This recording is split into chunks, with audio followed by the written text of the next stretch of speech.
তৃণমূলে কি আরো ভাঙন আসন্ন? কারণ আমরা দেখেছি একের পর এক কাউন্সিলর কিভাবে মুখ ফিরিয়ে নিয়েছে। এবার স্পিকারের ঘরের সামনে আজকে আমরা ছবিটাকে দেখলাম, সেখানে স্পিকারের ঘরে মুখ্যমন্ত্রী হাজির, ঋতব্রত, সন্দীপন। বিজেপি বিধায়কদের সঙ্গে দুই তৃণমূল বিধায়কের উপস্থিতিতে জোর জল্পনা। গত 15 বছরে ভুল সংশোধন করতে সমস্যা কোথায়? মন্তব্য ঋতব্রত। ঘুরিয়ে তৃণমূলের শীর্ষ নেতৃত্বের ভূমিকায় সমালোচনায় তৃণমূল বিধায়ক। সরকার প্রশাসনিক কারণে বিরোধীদের ডাকলে অবশ্যই যাওয়া উচিত। বিরোধী এমপি হিসেবে কখনো ডাক পাইনি, কিন্তু টিএমসির সাংসদ হিসেবে ডাক পেয়েছি।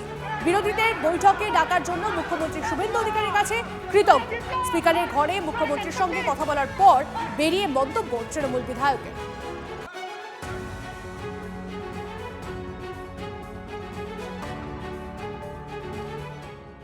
সৌজন্য বিনিময় হলো। তিনি একটা সময় তার আন্ডারেই আমি রাজনীতি করতাম, দেখা হলো, কথা হলো, এই মানে বিশেষ কিছু নয়। দল তো কোনোরকমভাবে প্রোটেকশন দিতে পারছে না। প্রোটেকশন যদি না দেয়, আমাদের নিচুতলার কর্মীরা আমরা প্রশ্নের মুখে পড়ছি, এই প্রশ্নের কোনো সদুত্তর দিতে পারছি না। দল থেকে তো স্পেসিফিক ডাইরেকশন হতে হবে যে আমরা কোন পথে এগোবেও, রূপরেখা হতে হবে, সেগুলো কিছুই পাচ্ছি না। তো আমরাই বিভ্রান্ত, তো আমরা কর্মীদেরকে তাদেরকে আমরা কি ডাইরেকশন দেব? স্পিকার হচ্ছেন এই হাউসের কাস্টোডিয়ান। স্পিকার নির্বাচনে ছিলাম, কিন্তু সেদিন এত ভিড় ছিল, আর আমরা এমনি লাস্ট বেঞ্চার, দেখা করার সুযোগ পাইনি, মানে আমরা পার্টিতেও লাস্ট বেঞ্চার। তো আজকে আমরা মাননীয় অধ্যক্ষের টাইম সিক করেছিলাম, আমরা ওনার কাছে কৃতজ্ঞ, উনি অ্যাপয়েন্টমেন্ট দেন, ওনার সঙ্গে আমরা সৌজন্য সাক্ষাৎ করি, কথা হয়, সদর্থক কথা। আমরা গঠনমূলক বিরোধিতা যে করব সেটা ওনাকে জানাই। মাননীয় মুখ্যমন্ত্রীও ঘটনাচক্রে ছিলেন। 15 বছর কোনো কাজ যদি না হয়ে থাকে, সেটা যদি নতুন সরকার করতে চায়, মানে সেটার বিরোধ, মানে অপোজিশন ফর অপোজিশন সেক, বিরোধিতা করতে হবে বলে যা খুশি বিরোধিতা করব, যেটার বিরোধিতা করতে হবে বিরোধিতা করব। ওখানে গ্ল্যাডিয়েটারের মতো লড়াই করবো এই অ্যাম্ফি থিয়েটারের ভেতর সরকারের বিরুদ্ধে। House belongs to the opposition. আমরা তো মাননীয় মুখ্যমন্ত্রীর কাছে কৃতজ্ঞ। তিনি প্রথম দিনই বলেছেন যে 50% সময় অপোজিশন পাবে, এটাই হওয়া উচিত, classical case. House belongs to the opposition. তো প্রশাসনিক মিটিং, সেই প্রশাসনিক মিটিংয়ে অবশ্যই আমাদের যাওয়া উচিত এবং আমরা যাব প্রশাসনিক মিটিংয়ে। গত 15 বছরের যে ধারাবাহিকতা, তাতে এটা কখনোই এক্সপেকটেশন ছিল না যে মাননীয় মুখ্যমন্ত্রী শুভেন্দু অধিকারী সরকার তারা বিরোধীদের ডাকবেন, কিন্তু তারা এটা ডাকছেন, এটা একটা ওয়েলকাম মুভ। কিন্তু যেটা ভালো সেটাকে জোর করে খারাপ বলতে পারবো না। ডিনায়াল মোডে থাকলে সমস্যার কোনো সমাধান হয় না।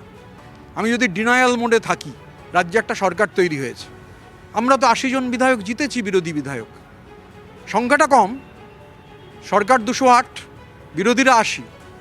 আমি যদি তারপরও একটা ডিনায়াল মোডে থাকি, সেটা হেল্পফুল হয় না। সেই বিরোধী দলনেতার ঘরই তৈরি হয়নি, বলা হচ্ছে সেটা মেরামতির কাজ চলছে। দেখুন, আমি আর সন্দীপন দুজনেই লাস্ট বেঞ্চার, সুতরাং এই ব্যাপারে যারা ফার্স্ট বেঞ্চার আছেন তারা বলতে পারবেন। লাস্ট বেঞ্চাররা এই ব্যাপারে কথা বলার অধিকারী নয়।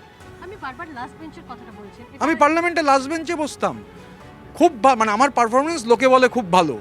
লাস্ট বেঞ্চে বসে কাটিয়ে দিয়ে পারফর্ম করেছি। আমি সন্দীপন, আমার ধারণা সন্দীপনও তাই মনে করবে, সন্দীপনও লাস্ট বেঞ্চার। তো এগুলো যারা ফার্স্ট বেঞ্চার আছেন, ফার্স্ট বয় আছেন, আপনারা তাদের জিজ্ঞাসা করুন, আমাদের জিজ্ঞাসা করে এটা কোনো মানে হয় না।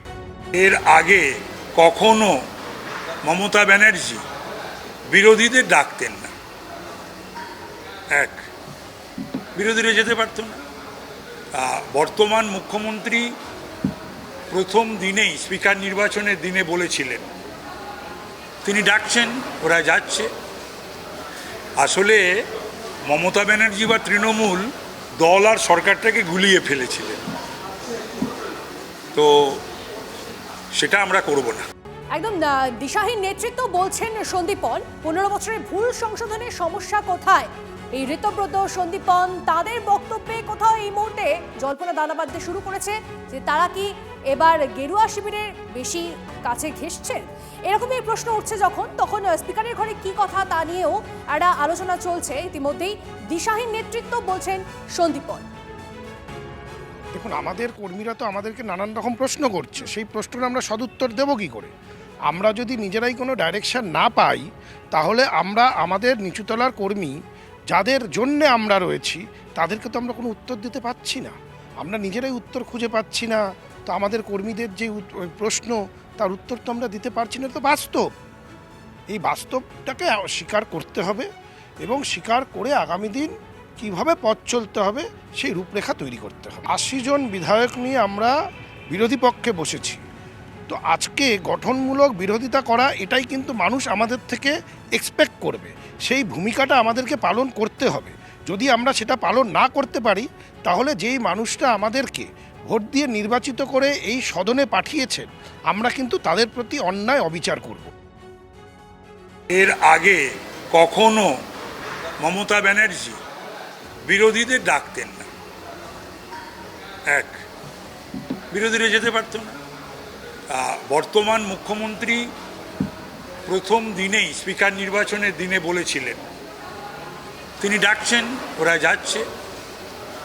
আসলে মমতা ব্যানার্জি বা তৃণমূল দল আর সরকারটাকে গুলিয়ে ফেলেছিলেন, তো সেটা আমরা করব না।